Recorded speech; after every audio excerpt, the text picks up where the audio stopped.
السلام عليكم ورحمة الله تعالى وبركاته. دمانا قيارتكم حنا جنال كعلم كاوي جنال كسود هذا 10 كان عصبية مانتا سيدا عادي مركا انو استعمالينو داتها تليفونكا waxaa jirta in marar qaarkood aan u baahano inaan taleefanka aan wax ka soo reegsano ama aan wax u reejino marka waxaan isticmaalnaa aabka loo magacaabo Extender ka wuxuu qofka ku xiriirsan u suurtagelinaya inuu isticmaalo data taleefankaada adigoonan ka warhayn marka waxaa ka sii xanuun badan inaadan ogeyn waxa uu ku isticmaalayo ma YouTube uu ku daawanaya ma wax buu ku soo download gareysanaya marka cashirkeena maanta waxa uu ku saabsan yahay sidee baa la isaga xiri karaa in lagu la wadaago data mobilkaaga marka lagu jiro Extender xitaa hadduu qof ku xiriirsan ma isticmaali karo qofkaas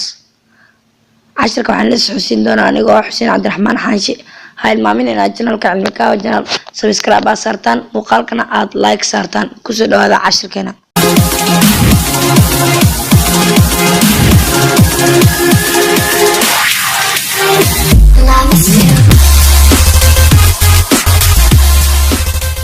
مركو ورئيس واحد صفر نسا إن إكسندر كان صفرنا مركو ورئيسا إكسندر كان أبليكيشن أو صفرنا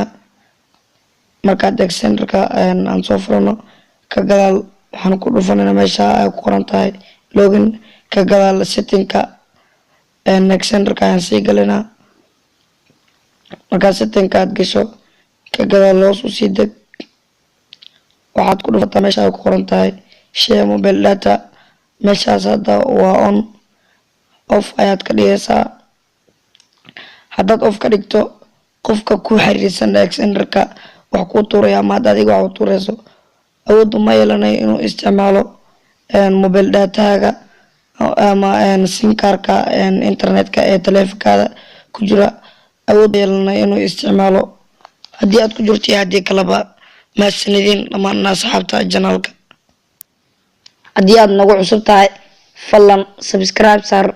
janaalka YouTube-ka Cilmi Kaabe channel adigoo raacinaya inaad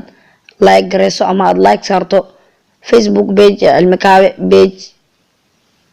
wixii su'aalaha igu soo dir lambar WhatsApp-ka hortiina ka muuqda mahadsanidin dhammaan asxaabta janaalka Cilmi Kaabe channel waxaa inoo balanahay muuqaalka xiga iyo janaalka Cilmi Kaabe channel